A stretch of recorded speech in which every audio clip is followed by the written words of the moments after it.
presenta El Pulso del Papa.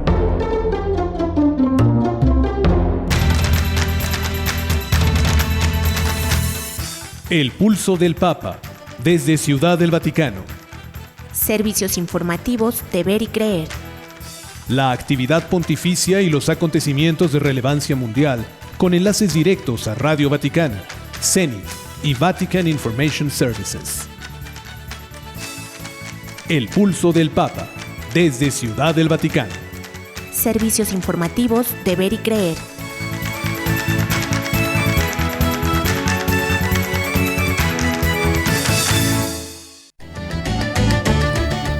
El Papa afirma: Jesús no nos abandona nunca y nos ayuda a enfrentar las contrariedades. La dignidad absoluta de la vida humana no puede ser objeto de concesiones, afirma el Santo Padre. Y advierte contra globalización homologante en Europa. La Iglesia Católica decreta la excomunión y expulsión de las monjas clarisas de Belorado. Y el comisario pontificio les pide dejar el monasterio. La legalidad es la legalidad, afirma. Aprueban ley de infancia trans en Baja California, México.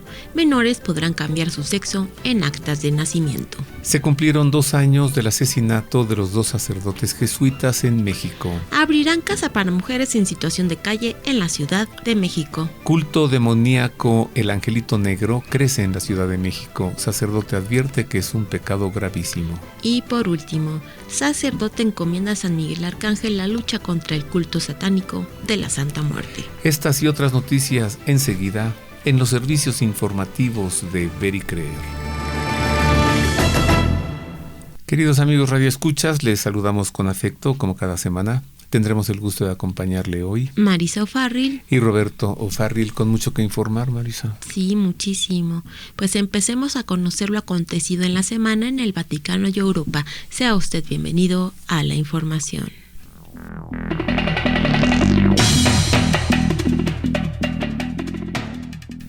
Iniciamos con información vaticana para darle a conocer que en sus palabras previas al rezo del Ángelus del pasado domingo en la Plaza de San Pedro, en el Vaticano, Francisco aseguró que Jesús no nos ahorra las contrariedades, pero sin abandonarnos nunca, nos ayuda a afrontarlas.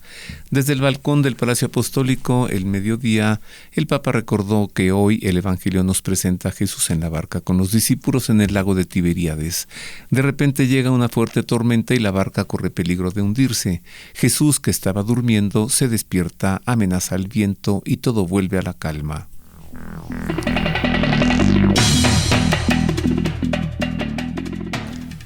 El Santo Padre afirmó que la dignidad absoluta de la vida humana no admite concesiones ni mediaciones.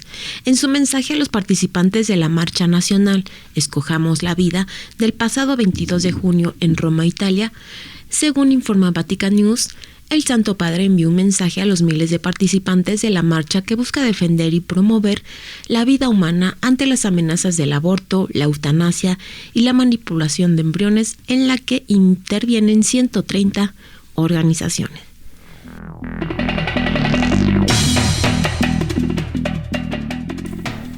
Al recibir a los participantes en la 25ª Jornada Colombina 2024 que tuvo lugar en la ciudad italiana de Piacenza el 22 y 23 de junio, Francisco advirtió sobre el peligro de que comunidades eclesiales y civiles de Europa puedan perder su identidad y se disuelvan en una globalización homologante. La Jornada Colombina abordó el legado del misionero irlandés San Columbano, especialmente su trabajo evangelizador en Europa.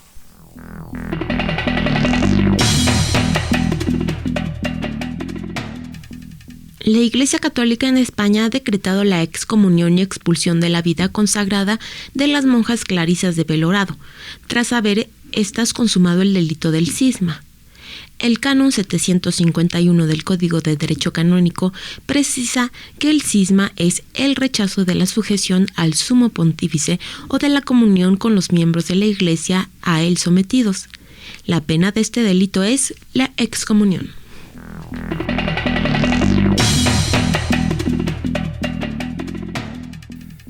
En más información, Monseñor Mario Iceta, arzobispo de Burgos, en España, y comisario pontificio, ha instado a las 10 ex monjas clarisas de Belorado a abandonar el monasterio toda vez que se ha consumado el cisma. Recuerda que debe imperar la ley y ha asegurado oraciones por su conversión. En una extensa rueda de prensa celebrada, Monseñor Iceta recordó que las 10 ex monjas han de abandonar el monasterio de Belorado tras su excomunión y expulsión de la vida consagrada porque carecen de título legal para permanecer en el monasterio y las dependencias anexas.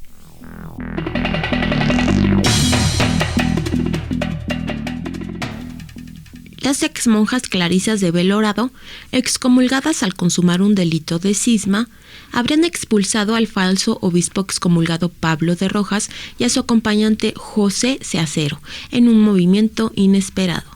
Así lo aseguran los diarios ABC y La Razón, que informa de que esta decisión se habría tomado después de una reunión que habría tenido lugar el pasado lunes en el monasterio de Belorado con representantes de los asesores legales de las ex religiosas. El arzobispado de Burgos aseguró a la agencia Así Prensa que ha tenido conocimiento de esta circunstancia por los medios de comunicación.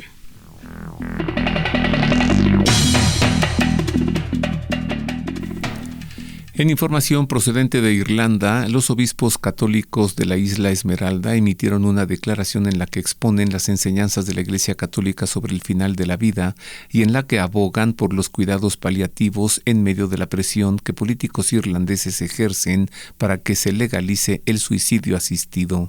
Creemos que toda persona que está gravemente enferma, junto con todos aquellos que se preocupan por su cuidado, por difíciles que sean las circunstancias, son sostenidos por el amor incondicional de Dios, señalaron los obispos irlandeses.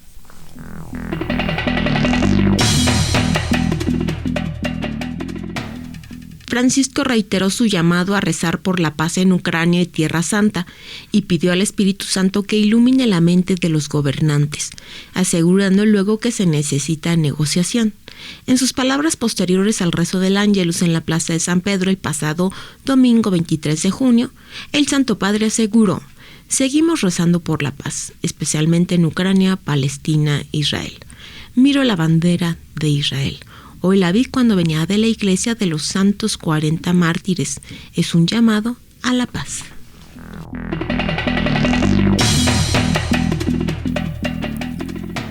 En otras noticias, el Papa Francisco donó una tercera ambulancia a un hospital de Ucrania, un gesto concreto de su cercanía y preocupación por quienes sufren los efectos devastadores de la guerra. Según informó el Dicasterio para la Caridad, será el cardenal Konrad Krajewski, limosnero del Papa Francisco, el encargado de entregar la nueva ambulancia que, como en ocasiones anteriores, ha sido bendecida por el Papa. Además, llevó consigo una gran cantidad de medicamentos esenciales procedentes de la Farmacia Vaticana y de la Farmacia Policlínica Agostino Gemelli.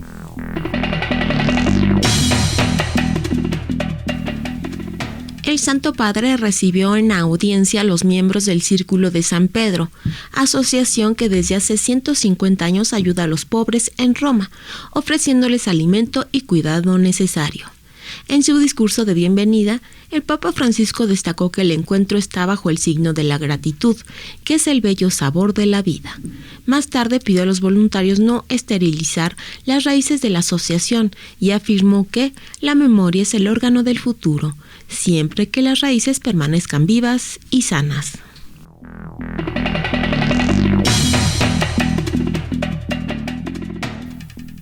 La oficina de prensa de la Santa Sede informó que el Papa Francisco recibió al moderador general del Opus Dei, Monseñor Fernando de Ocaris, acompañado de Monseñor Mariano Facio, vicario auxiliar de la prelatura.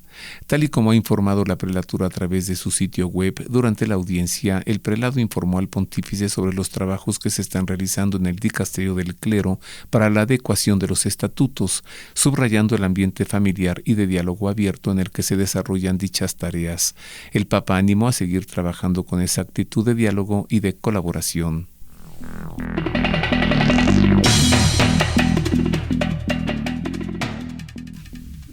La oficina de prensa de la Santa Sede ha informado el lunes 24 de junio que Monseñor George Gainsborough, quien fuera secretario personal de Benedicto XVI, será nuncio apostólico en 3 países de Europa. El prefecto emérito de la Casa Pontificia será embajador de la Santa Sede en Lituania, Estonia y Letonia, pertenecientes a los países bálticos.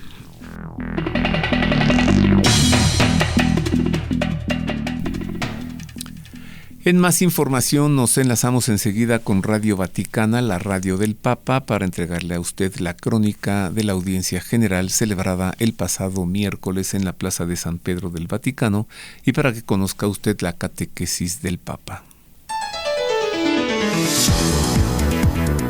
Radio Vaticana, la radio del Papa.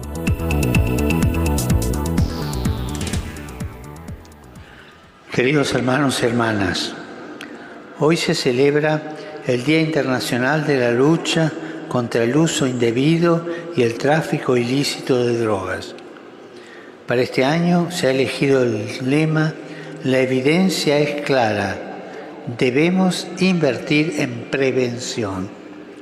Este problema, que afecta a una importante porción de la humanidad, solo puede ser resuelto poniendo fin a la producción de esa sustancia peligrosa, deteniendo la mentalidad malvada de quienes, motivados por la lógica del poder y la ganancia del dinero, a cualquier costo, generan tanta violencia, muerte y sufrimiento. Para lograr esto es necesaria una cultura de la prevención, donde se eduque a los jóvenes en los valores que constituyen la vida personal y comunitaria. Es muy triste ver a tantos jóvenes arruinados por la droga, y es muy difícil, cuando llegan a cierto nivel, volver atrás. Me consuela ver los grandes esfuerzos que se están realizando, como la Pastoral Latinoamericana y Prevención de las Adicciones, PLAPA, entre otros, que han elaborado planes para evitar la esclavitud de las distintas dependencias. Saludo cordialmente a los peregrinos de lengua española. Veo que son muchos en esta audiencia. Pidámosle a Jesús, nuestro buen samaritano, que no seamos indiferentes frente al sufrimiento que las drogas provocan en tantas familias y comunidades. Que Jesús los bendiga y la Virgen Santa los cuide. Muchas gracias. Radio Vaticana, la radio del Papa.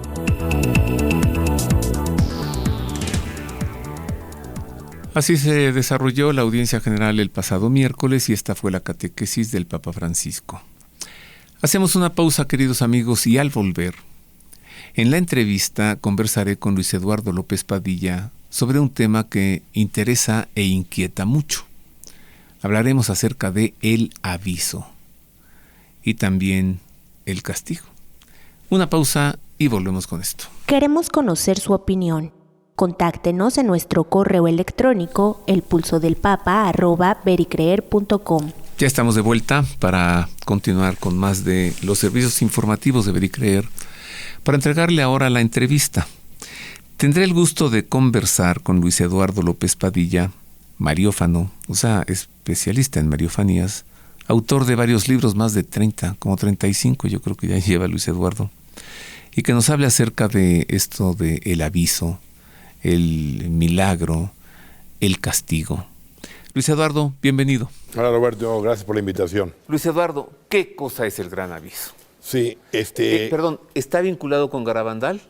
Bueno, el aviso está profetizado en una de las avisos, en uno de los anuncios que la Virgen hizo en Garabandal, pero no es el único lugar donde se habla del aviso.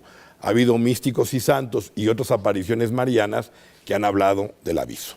Es decir, para el público que nos ve, las mariofanías cumplen 4 propósitos fundamentales, 4 funciones. Llamar a la conversión, María como reina de los profetas, que anuncia una serie de acontecimientos, algunos o muchos de ellos señalados en la Sagrada Escritura, viene a formar apóstoles y viene a preparar el reino de Cristo. Entonces, dentro de la segunda función, que es María como profeta, ha venido anunciando un evento que se conoce con varios nombres como el Gran Aviso de Dios, el Día de Luz, la iluminación de las conciencias, juicio en pequeño, juicio en miniatura, y en algunos hasta un nombre vinculado con una renovación del Espíritu Santo. Entonces, en un lugar mundialmente conocido, por lo menos en el ámbito de apariciones marianas, como es Garabandal, se anunció en 1963 el advenimiento de 3 acontecimientos universales que son un gran aviso, un milagro y un eventual castigo.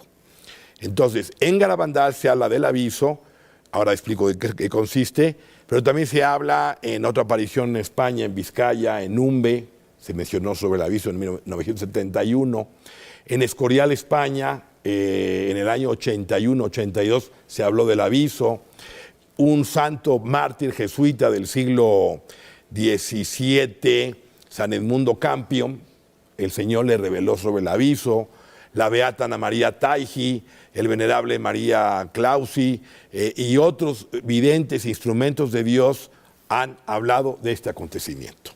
Entonces, Luis Eduardo, ¿cuál fue el aviso en Fátima? El aviso en Fátima fue una noche iluminada que apareció en el centro de Europa, como dijo la nota, el 25 de enero del 38, para advertir que Dios iba a castigar al mundo por medio de la Segunda Guerra Mundial, que fue anunciado previamente en 1917 en la aparición de la Virgen.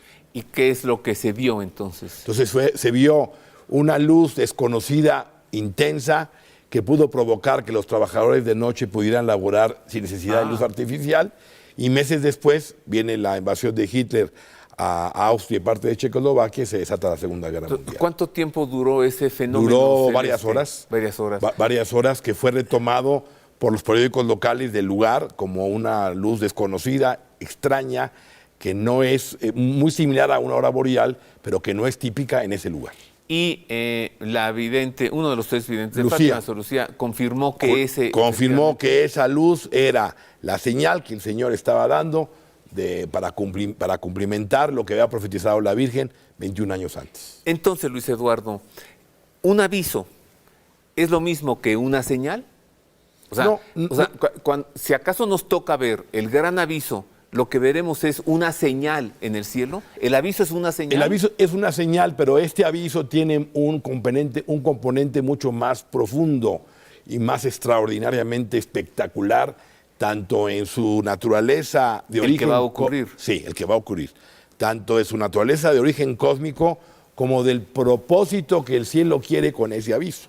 Entonces sí es una señal, pero no se agota en la señal porque va a haber algo más. Es decir, el aviso que la Virgen anuncia y otros místicos y santos, y que en su conjunto podemos ir delimitando bien la naturaleza de este evento, es un acontecimiento de origen cósmico, que ya de eso de entrada puede ser sobrecogedor, en la que eventualmente 2 astros, hay una tesis que maneja tu servidor, gracias, que sería la luna Io, que es una de las 4 lunas galianas de Júpiter, las más grandes, es la más convulsa del todo el sistema solar porque hay cualquier cantidad de volcanes en constante erupción. Esta luna de Io tendría, por una serie de causas solares y otros eventos atípicos en el sistema solar, eventualmente chocaría una parte de esa luna con un asteroide que hoy en día existe, que es el asteroide Eros, que mide 33 kilómetros de largo, y ese choque de astros, por su propia naturaleza, un evento impresionante, descomunal, sobrecogedor, sería el componente que Dios utilizaría en el orden natural para que simultáneamente todos los hombres en la tierra, sea cual sea su religión, desde 7 años hasta el anciano más decrépito, veamos en esa luz, en ese evento, en nuestro interior, el estado de nuestra alma. Al momento de ver sí, el choque de los astros, que ahora con la televisión y con las redes digitales, entendemos que toda la humanidad lo estaría viendo. Toda la humanidad lo estaría viendo. Toda la humanidad lo estaría viendo. Sucede al momento en que lo vemos Sí. un segundo fenómeno. Un segundo fenómeno místico que yo explico como un rasgamiento, valga la expresión, del tiempo y el no tiempo. Es decir, el mundo de Dios, tú sabes, donde no hay tiempo, es un eterno presente. Entonces, en el mundo natural de los hombres, donde nos movemos, somos y existimos, está sujeto al tiempo. Cuando un niño en éxtasis entra al mundo de Dios, tiene la visión de la Virgen o de un santo, éxtasis es fuera del tiempo, es decir, que entra, irrumpe en el mundo sobrenatural. Y por eso todo lo externo, temporal, no le afecta. Bueno, entonces, en ese momento, todos los hombres de la tierra, buenos y malos, ricos, pobres, creyentes e incrédulos, de cualquier religión, Dios nos va a dar la gracia extraordinaria de ver el estado de nuestra alma. Ándale. O sea, de ver lo que hemos hecho mal, lo que hemos dejado de hacer y las consecuencias de lo que hemos hecho mal de nuestros pecados. A esto es a lo que se le llama la iluminación. La iluminación de la conciencia. De cada uno y de las conciencias de todos, toda la humanidad. De toda la humanidad. Una experiencia mística de naturaleza espiritual. Espiritual y de origen cósmico. Sobrenatural, Sí, sobrenatural. pero que sucede en lo natural, de cada persona. Es correcto. Es Wow. correcto. Sí, sí, sí. Siempre, mira, hay que agradecerte a ti tu conocimiento, tu sabiduría, que lo compartas y que lo compartas con claridad y sin alarmismos. Gracias, Luis Eduardo. Con mucho gusto. Sé que eres un hombre prudente, pero de todos modos te lo pregunto. ¿Cuándo pudiese ocurrir el gran aviso? Mira, como tú sabes, en temas de tiempo hay dos formas de expresarlo. El kairos, que es el tiempo aproximado, y el cronos, que es el día, la hora, el minuto y el segundo.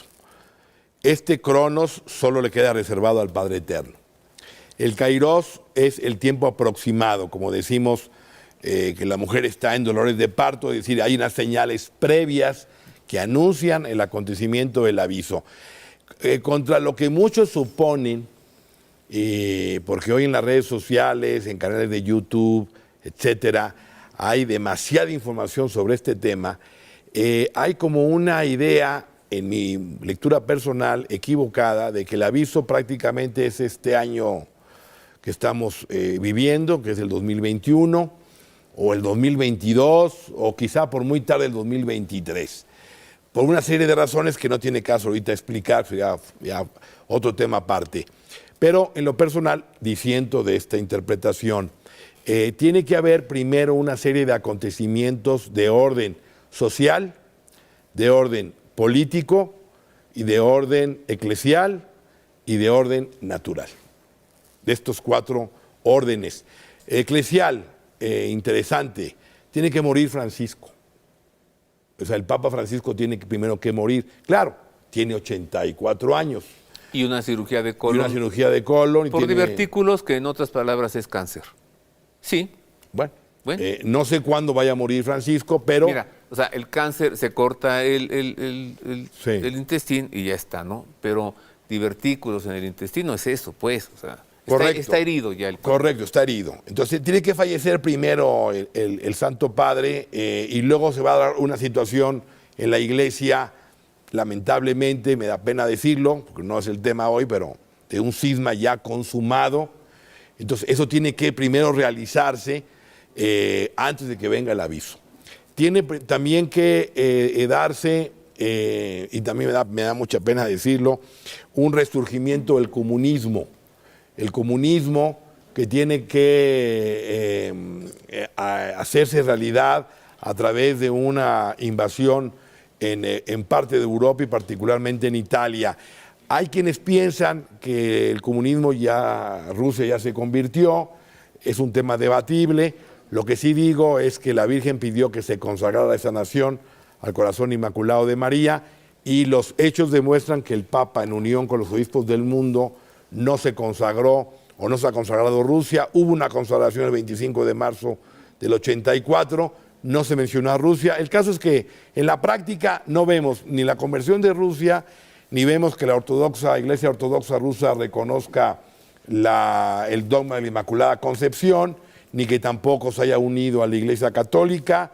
Se está rearmando la actual Rusia y encontramos un marxismo cultural y socialista en varios países del mundo. No se diga Corea del Norte, no se diga China, no se diga en países de Latinoamérica. España, Perú, ahora Chile, Argentina, México, Venezuela, Cuba, etcétera. Canadá. Etcétera. Entonces tiene que haber un resurgimiento del comunismo.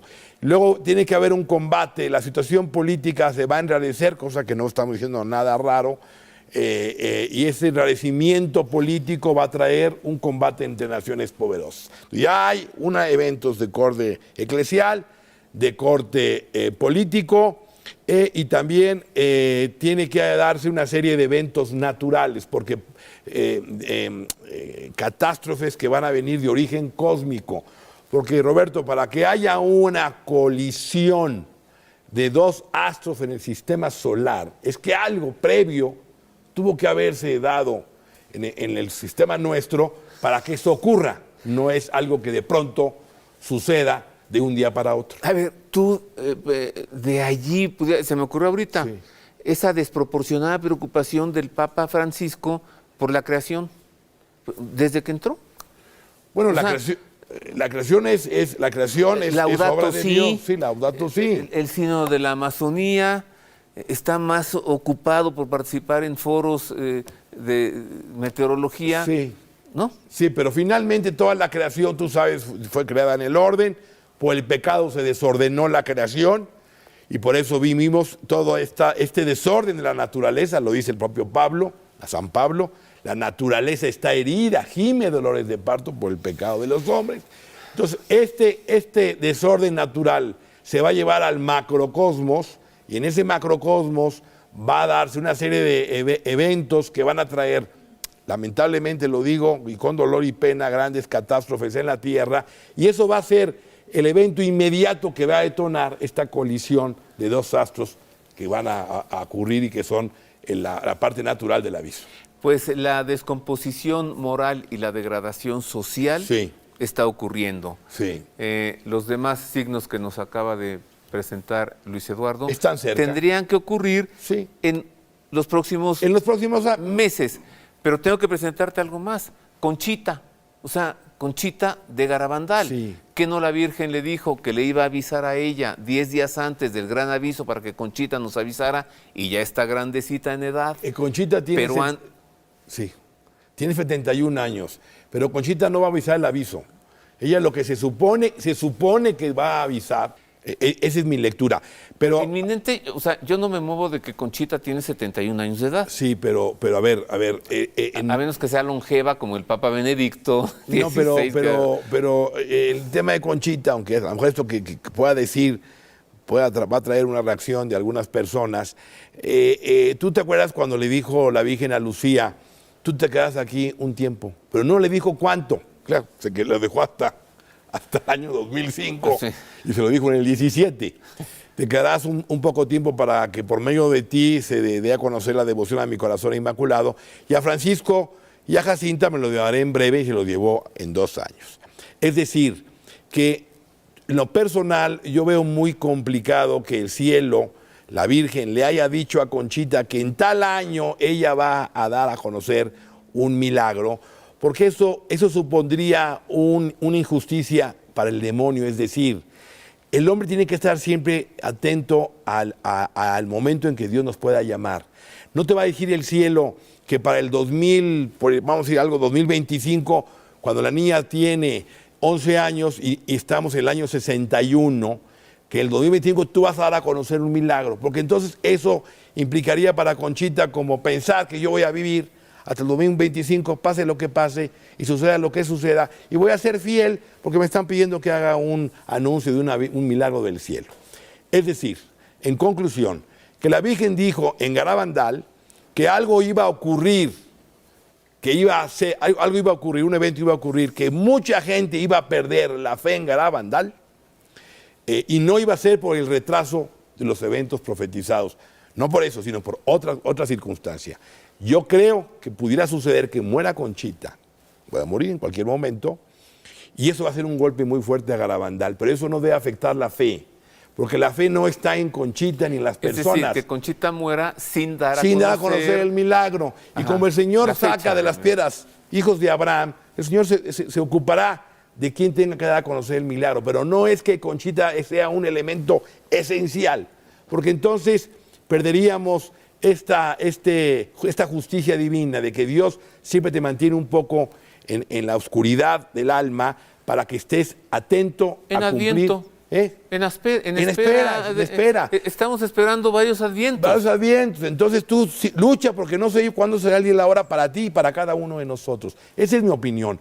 Pero finalmente el aviso va a llegar sí o sí, va a llegar sí o sí, pronto, no tan inminente, pero hay que estar preparados para ese acontecimiento, y la mejor manera de prepararnos es como uno va a la confesión, con un buen examen, llevando una vida de más ascética, de más oración, de más sacrificio, para sacar el mayor provecho posible de ese acontecimiento que va a ocurrir. Si vemos que el Papa muere, sí, entonces pensamos que ya está más cerca. Está más cerca, pero no tan cerca, porque tiene que huir un Papa de Roma, pero no huye Francisco. ¿Antes del aviso? Antes del aviso. Gracias, querido amigo, por hablarnos de El Gran Aviso. Gracias por la invitación, Roberto. Pues ahí está, aclarado el asunto, y ya sabemos más de el aviso, el milagro y el castigo.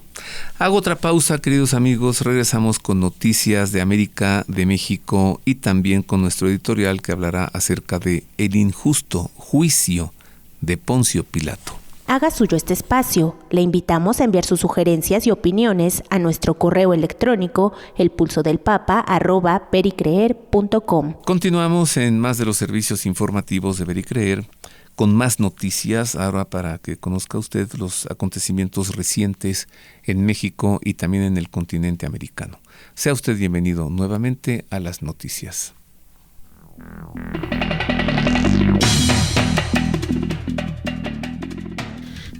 El Congreso del Estado Mexicano de Baja California aprobó la Ley de Infancias Trans, permitiendo que menores de 18 años reemplacen, en su acta de nacimiento, su nombre y su sexo biológico por aquel con el que se identifican.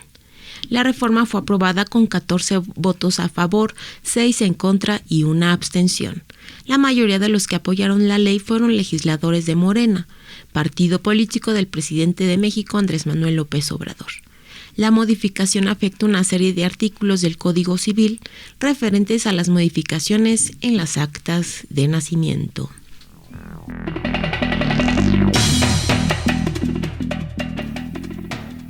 En más de México, el pasado 20 de junio se cumplieron 2 años del cruel asesinato de los sacerdotes jesuitas Javier Campos y Joaquín Mora en la comunidad de Cerro Cahuí, en la Sierra de Chihuahua. En su memoria, la Iglesia Católica llevó a cabo diversas actividades.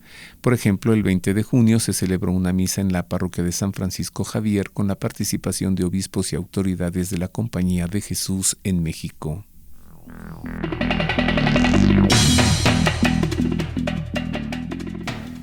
En un esfuerzo por apoyar a mujeres vulnerables, la Iglesia Católica abrirá en Ciudad de México un hogar para mujeres en situación de calle, quienes convivirán con jóvenes profesionales en un exconvento adaptado para este propósito. La Fundación Lázaro, de inspiración católica y respaldada por la Arquidiócesis Primada de México, abrirá su primera casa para mujeres en un exconvento en el corazón del barrio de Coyoacán, al sur de la capital del país. La institución explica que su misión es reintegrar a la sociedad a gente en situación de calle mediante casas compartidas con jóvenes profesionistas.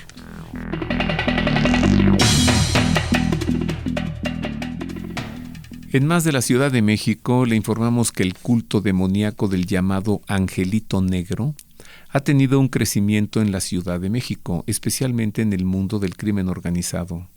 Al respecto, un conocido sacerdote mexicano advierte: este tipo de prácticas son un pecado gravísimo. Reportes de medios mexicanos dan cuenta de que la policía capitalina ha encontrado altares y objetos relacionados al Angelito Negro, así como a otros cultos satánicos como el de la llamada Santa Muerte, al intervenir en casas y bases de delincuentes. Su imagen es la de un pequeño demonio de rostro negro y con prominentes cuernos, sentado sobre una especie de trono. Sus fanáticos aseguran que se trata del propio Lucifer.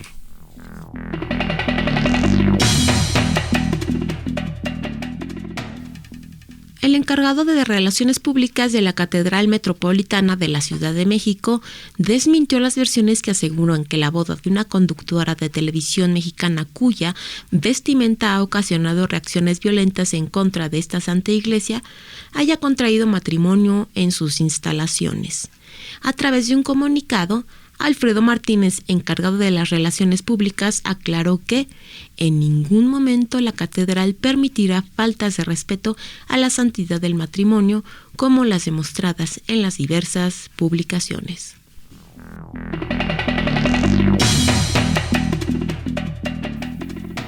En más de México, la Iglesia Católica del país elevó una oración por las víctimas de las intensas lluvias provocadas por la tormenta tropical Alberto, y también hizo un llamado a los empresarios a tener caridad y comprensión en estos tiempos difíciles. Recordemos que el huracán Alberto, degradado a tormenta tropical, tocó tierra en la madrugada del pasado 20 de junio a las 4:30 de la madrugada en las cercanías de Ciudad Madero, Tamaulipas, con vientos máximos sostenidos de 85 km por hora, rachas de 100 km por hora y desplazándose hacia el oeste a 20 km por hora, la tormenta ha dejado una estela de devastación a su paso.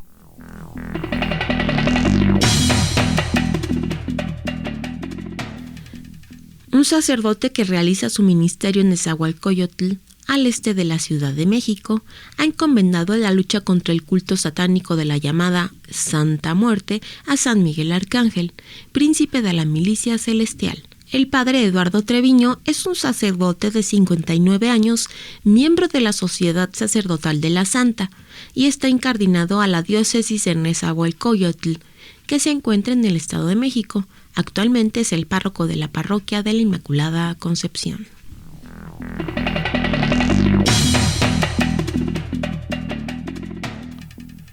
En información procedente de República Dominicana, le damos a conocer que en el Día Internacional de la Lucha contra el Uso Indebido y el Tráfico Ilícito de Drogas 2024, que se celebró el pasado 26 de junio, un arzobispo dominicano criticó el supuesto bien que pueda ser el narco y recordó que esto no lo exime de culpa porque además su negocio hace mucho daño. Así lo indicó Monseñor Ramón Benito de la Rosa y Carpio, arzobispo emérito de Santiago de los Caballeros en República Dominicana, en un video publicado en el que ofrece una reflexión titulada Supuesto Bien.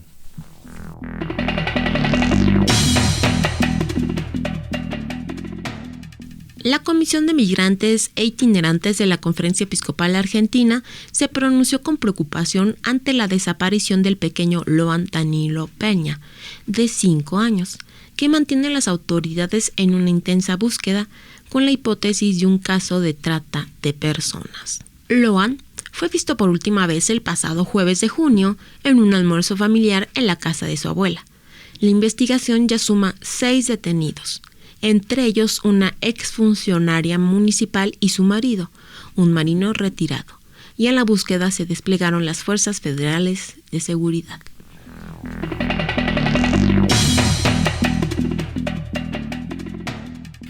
En Noticias de México fue nombrado el padre Luis Alfonso Tut Tun, de 46 años de edad y perteneciente al clero de la Arquidiócesis de Yucatán en México, como el nuevo obispo auxiliar de la Arquidiócesis de Antequera, Oaxaca. El anuncio lo publicó la Oficina de Prensa de la Santa Sede y fue también difundido por la Nunciatura Apostólica a través de la Secretaría General de la Conferencia del Episcopado Mexicano.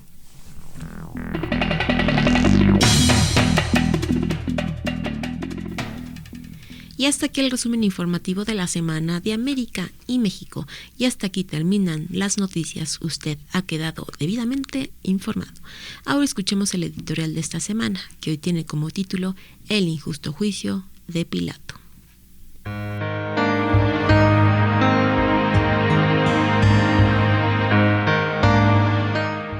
Las autoridades judaicas, para librarse de toda responsabilidad, involucraron a Roma para provocar una sentencia con ejecución romana. Pronto, al amanecer, prepararon una reunión los sumos sacerdotes con los ancianos, los escribas y todo el Sanedrín, y después de haber atado a Jesús, lo llevaron y lo entregaron a Pilato. Los acusadores que la noche anterior inculparon de blasfemo a Jesús, ante Pilato lo presentaron como su rey con tal de conservar su hegemonía religiosa sobre el pueblo. Él se vio acosado por aquel judaísmo que resistía la ocupación romana y no pudo creer que le estuvieran entregando a su rey en una inesperada fidelidad a Roma. Así que dio inicio al interrogatorio para descubrir quién era en realidad el carpintero que le habían llevado, asegurándole que era el rey de Israel. Pilato le preguntaba: ¿eres tú el rey de los judíos? Él le respondió: sí, tú lo dices. Los sumos sacerdotes lo acusaban de muchas cosas. Pilato sabía que tal acusación debía respaldarse con pruebas y que al aceptar la inculpación tendría que verificar las evidencias. Pero como ni él ni los acusadores contaban con testimonios, cayeron sobre Jesús muchas acusaciones más, una tras otra, porque a Pilato le era evidente la inocencia de Jesús. Pilato volvió a preguntarle: ¿no contestas nada? Mira de cuántas cosas te acusan. Pero Jesús no respondió ya nada, de suerte que Pilato estaba sorprendido. Entonces echó mano del recurso legal de la indulgencia romana que concedía a los culpables el perdón del castigo merecido, no como una declaratoria de inocencia, sino como un obsequio emanado de la generosidad del César. Cada fiesta les concedía la libertad de un preso, el que pidieran. Había uno llamado Barrabás, que estaba encarcelado con aquellos sediciosos que en el motín habían cometido un asesinato. Subió la gente y se puso a pedir lo que le solía conceder. En cuanto Pilato escuchó del pueblo el grito que reclamaba la indulgencia, sintió un respiro, pero no supo disimular su inclinación en favor de Jesús e indujo la pregunta.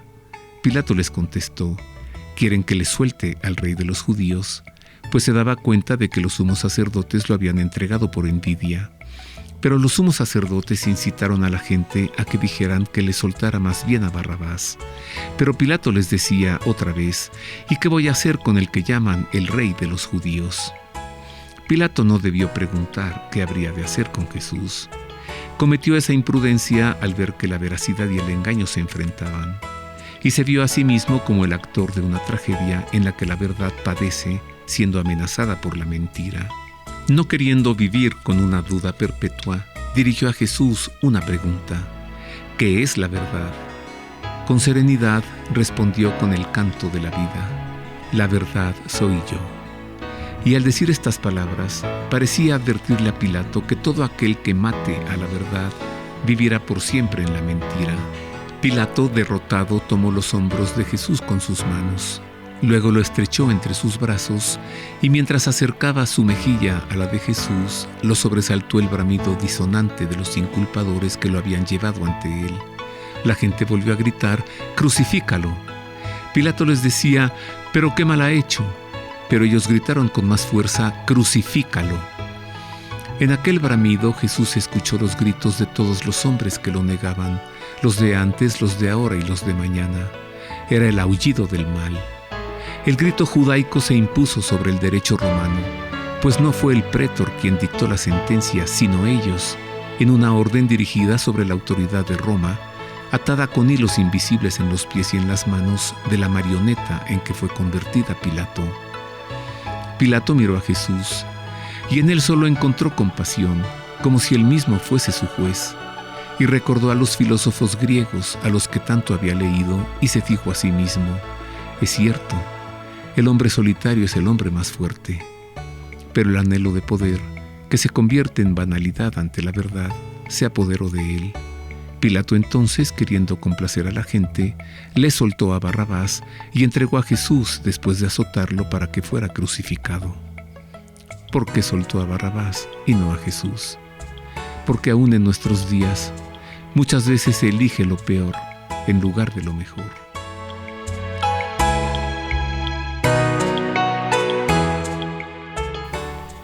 Y hasta aquí el editorial. Y hasta aquí también termina nuestro programa. Muchas gracias por habernos escuchado en otra emisión más del Pulso del Papa. Nos escuchamos la próxima semana. Hemos tenido el gusto de servirle en la redacción Ana Guadalupe Silvestre, en la operación técnica Miguel Ángel Mejía y en las voces de la información Marisa O'Farrill y Roberto Farril. Marisa, feliz semana. Amable público, le abrazo de todo corazón. y le dejamos con la bendición del Santo Padre. Dominus vobiscum, et cum spiritu tuo, sit nomen Domini benedictum, et hoc nunc et usque in saeculum, aiutorium nostrum in nomine Domini, qui fecit caelum et terram, benedicat vos omnipotens Deus, Pater et Filius et Spiritus Sanctus. Amen.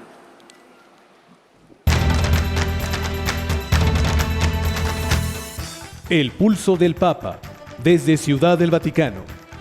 Servicios informativos de Ver y Creer. La actividad pontificia y los acontecimientos de relevancia mundial, con enlaces directos a Radio Vaticana, Zenit y Vatican Information Services. El pulso del Papa, desde Ciudad del Vaticano. Servicios informativos de Ver y Creer.